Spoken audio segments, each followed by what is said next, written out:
Welcome to RG classes. And अभी हम लोग पीरियोडिक टेबल का एक छोटा सा एक प्रॉब्लम सॉल्व करने वाले हैं, सबसे बेसिक प्रॉब्लम। और करने वाले क्या, क्वेश्चन हमने लिख रखा है बोर्ड पे। आप लोग सिर्फ एक काम कीजिएगा, चैनल सब्सक्राइब नहीं किए हो तो कर लो, बेल आइकन प्रेस कर लो, मिस आपको नोटिफिकेशन टाइमली मिलता रहे। एंड जब आप वीडियो देखोगे तो आपका रेजोल्यूशन थोड़ा सा आपने क्या करना, बढ़ा लेना है। 720 पे अगर आपका रेजोल्यूशन रखते हो मिस मोबाइल का, यूट्यूब का, तो फिर वीडियो प्रॉपर दिखेगा, क्योंकि बोर्ड है उतना बड़ा तो अपने पास अरेंजमेंट है नहीं अभी, तो थोड़ा सा आपने रेजोल्यूशन बढ़ा लेना, मोबाइल का प्रॉपर दिखेगा। फिर क्वेश्चन हमने लिख रखा है, atomic number of an element x, name of the element is not given. और एलिमेंट अपने को क्या दिया, एक्स दिया है, नाम कुछ भी नहीं दिया, और उसकी एटॉमिक नंबर कितने की है, 16 की है। और इस इंफॉर्मेशन के संग हमको क्या करनी है, ढेर सारा काम करनी है। क्या क्या करना है, हमको इलेक्ट्रॉन एंड प्रोटॉन पता करना है, हमको ग्रुप एंड पीरियड पता करनी है, हमको बैलेंस इलेक्ट्रॉन एंड बैलेंसी पता करना है, एंड केमिकल फॉर्मूला इसका फॉर्म करना है, किसके संग, पोटेशियम के संग। अच्छा देखो, क्वेश्चन में क्या हो सकता है, पोटेशियम के प्लेस पे कुछ भी हो सकता है ना।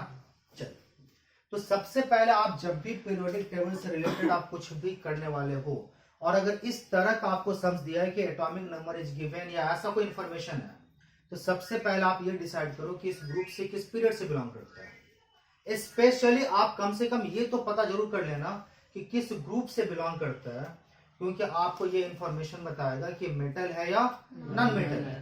हालांकि आपको मेटल और नॉन मेटल का इंफॉर्मेशन किससे, वैलेंस इलेक्ट्रॉन से ही पता चल जाएगा। याद आना, यस सर। बताए थे आप लोगों को कई सारे वीडियो में इस बात पर डिस्कस कर रहे हैं कि लास्ट सेल के अंदर अगर मेरे पास 1, 2 और 3 इलेक्ट्रॉन है, how much, 1, 2 and 3 electron, so it will B metal. और अगर आपके पास 4, 5, 6, 7, ये क्या हो जाएगा, नॉन मेटल। और इसके अलावा अगर 8 है तो आपके पास क्या हो जाएगा, इनर्ट होगा। ये ना तो मेटल ना मेटल, क्या हो जाएगा, इनर्ट एलिमेंट, स्टेबल एलिमेंट। और कितने हैं टोटल स्टेबल, 6। चलिए, तो यहां से स्टार्ट करते हैं। आपके पास एटॉमिक नंबर कितने की, 16। और पहला जो आपको पता करना है क्या, इलेक्ट्रॉन एंड प्रोटॉन। क्योंकि इलेक्ट्रॉन पता ना हो तो आप इलेक्ट्रॉनिक कॉन्फ़िगरेशन करोगे कैसे। अच्छा, बहुत बार आप क्या करते हो, 16 दिया है उसी को लेकर पहले इलेक्ट्रॉनिक कॉन्फ़िगरेशन क्या किया आपने, फाइंड कर लिया। तो ऐसा मिस्टेक नहीं करना है, वहां पे सिंपल सी बात लिखनी है। आप सॉल्यूशन देखिए, एटॉमिक नंबर कितने का, 16। अच्छा, किसके इक्वल होता है, नंबर ऑफ प्रोटॉन, लिख दीजिए नंबर ऑफ प्रोटॉन। अच्छा, नंबर ऑफ प्रोटॉन जो होगा it will be equals to number of electron, लिख दो जरा सा, नंबर ऑफ इलेक्ट्रॉन, लिख दिया आपने नंबर ऑफ इलेक्ट्रॉन। और टोटल है कितना अपने पास, 16। अब आपके पास नंबर ऑफ प्रोटॉन भी निकल आया, नंबर ऑफ इलेक्ट्रॉन एक बार में हमने निकाल लिया, खत्म। अच्छा, अब क्या करनी है, सबसे पहला काम क्या करोगे आप, इलेक्ट्रॉनिक कॉन्फ़िगरेशन, ठीक है। तो फर्स्ट सेल में कितने इलेक्ट्रॉन, 2, नेक्स्ट सेल में 8, और फिर उसके बाद और कितना आया, 6। तो लास्ट सेल में कितने इलेक्ट्रॉन अपने पास, 6 है। तो ये एक बात तो क्लियर कर दिया कि ये मेटल है कि नॉन मेटल, नॉन मेटल है, ठीक। अच्छा बोलो, आप मेटल और नॉन मेटल क्यों पता करते हो। देखो, जनरली अगर हमको कंपाउंड फॉर्म करनी है, अगर हमको एक फॉर्मूला बनाना है, और वहां पे आपको फॉर्मूला किसके संग, मेटल के संग, तो आपको इस बात का पता होना चाहिए, या दो एलिमेंट, या दो, सपोज करो मेरे को एक एक्स दिया होता और दूसरा क्या दिया होता, वाई, और हमको बोला कि एक्स एंड वाई का फॉर्मूला बनाओ, तो उस समय आपको पता होना चाहिए कौन सा मेटल है और कौन सा, क्यों, क्योंकि जब आप फॉर्मूला, केमिकल फॉर्मूला बनाओगे मेटल और नॉन मेटल के बीच, तो मेटल क्या रहेगा, फर्स्ट हम लोग मेटल को लिखते हैं, देन नॉन मेटल। लेकिन अगर आप ऐसा नहीं किए तो आपका फॉर्मूला रॉन्ग हो जाएगा, अंडरस्टूड, यस सर। चलिए जरा सा, तो ये निकल गया कितना, 6। तो पहला हमने निकाल लिया, बैलेंस इलेक्ट्रॉन कितने की, 6। अच्छा, स्टेबल होने के लिए रूल्स क्या, ऑक्टेट। लास्ट सेल में कितने इलेक्ट्रॉन चाहिए, 8 चाहिए। 8 तो है नहीं। Yes, sir. कितने इलेक्ट्रॉन लेने हैं? 2 2 इलेक्ट्रॉन, 2 इलेक्ट्रॉन।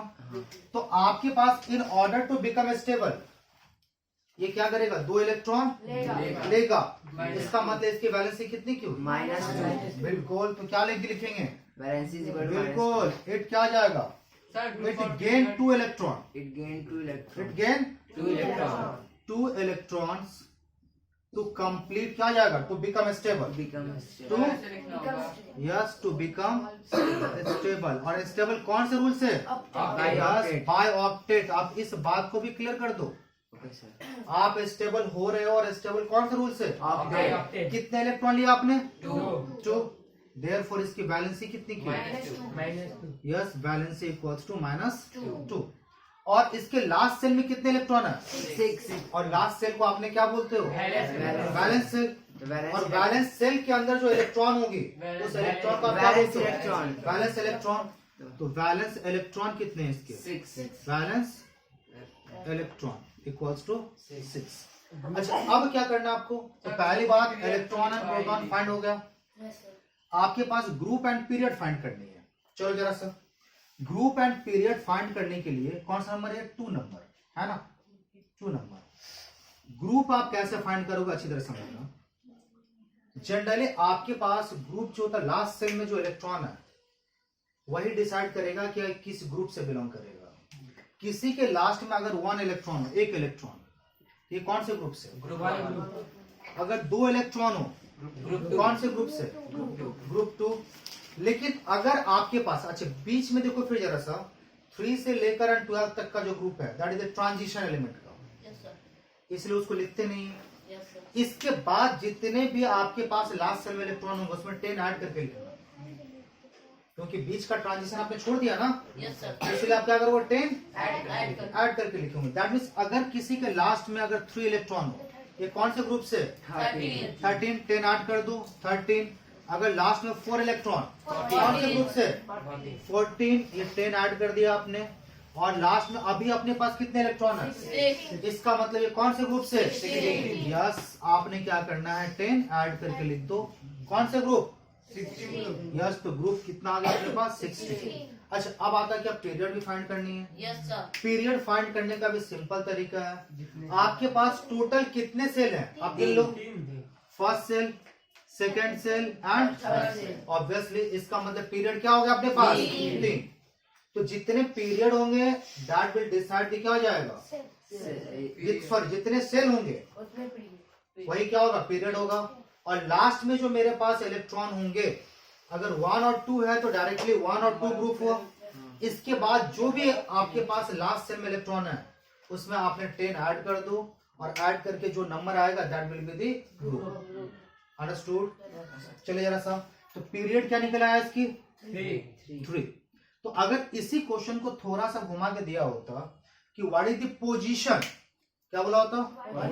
आपसे ग्रुप एंड पीरियड फाइंड करने के लिए नहीं देता और इसी क्वेश्चन को थोड़ा सा ट्विस्ट करता।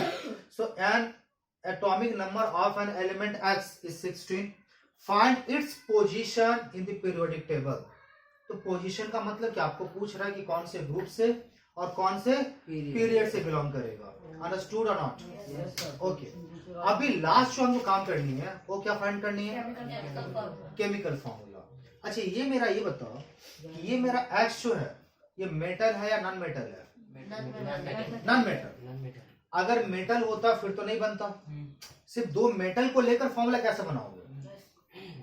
फॉर्मूला बनने के लिए क्या चाहिए? एक इलेक्ट्रॉन लॉस करेगा दूसरा या 2 आपस में क्या करेगा? शेयर करेगा। दो ही कंडीशन है क्या? एक गेन करेगा दूसरा और दूसरा कंडीशन क्या है? आपस में शेयरिंग होनी चाहिए। So there are the 2 criteria.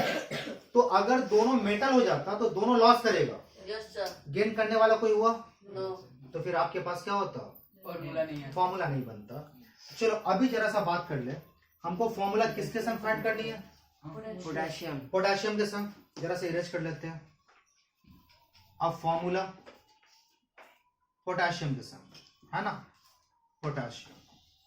तो आप फॉर्मूला लिखने के लिए बहुत सिंपल सा काम करते हो। आपने पोटेशियम लिया, मेटल था तो क्या लिखोगे पहले, फिर दूसरा आपने क्या ले लिया? जो भी था मेरे पास एक्स था, हमने एक्स ले लिया। देखो एक्स, आप बहुत सारे लोगों को एटॉमिक नंबर लर्न होगा तो आप बता दोगे सर सल्फर है। हाँ सर। आपको आइडेंटिफाई करने के लिए बोला है क्या इस क्वेश्चन में? No sir. नहीं बोला ना, नो सर, तो फिर सिंपल सी बात है। आपने पोटेशियम की वैलेंसी कितनी की 1 और एक्स की वैलेंसी कितनी की 2। चेंज करते हैं तो क्या मिला अपने पास फॉर्मूला K2X। ये आपके पास क्या हो गया, टोटल फॉर्मूला निकल के आ गया इसका। ठीक है, तो अगर इस तरह का कोई क्वेश्चन आता है तो आप क्या करोगे, इसी तरह से बिल्कुल सॉल्व करोगे एक एक स्टेप।